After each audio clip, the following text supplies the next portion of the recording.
Today we are going to talk about the low sugar, what in medical terminology we called it as a hypoglycemia. So hypo means low and the glycemia is a sugar. Now, when your blood sugar goes down less than 70 milligrams, per deciliter, then obviously we cause that it is a low sugar.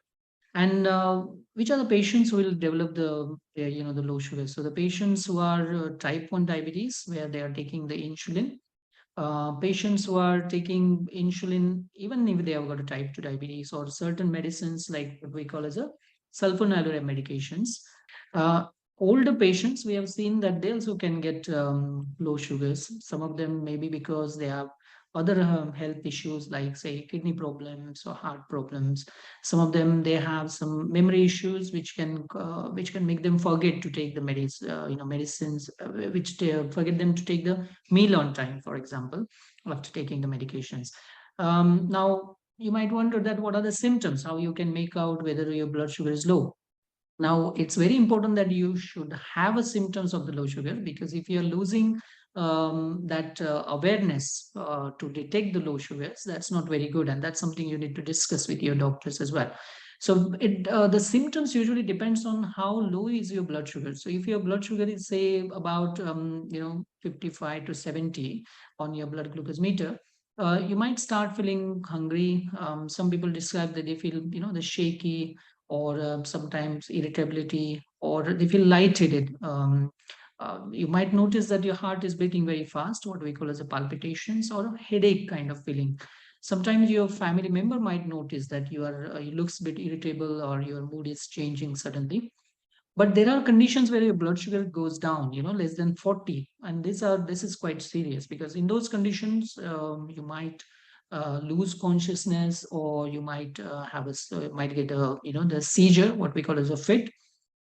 And it's very important you should be aware that what to do in those situations, or your persons around, people around you, or your caregivers, or they should be aware what to do in those conditions as well. Now, the question is how you can prevent, because it all the medical conditions, it's very important to look at the preventions in the first place. First and foremost is you should know how to monitor your blood sugar.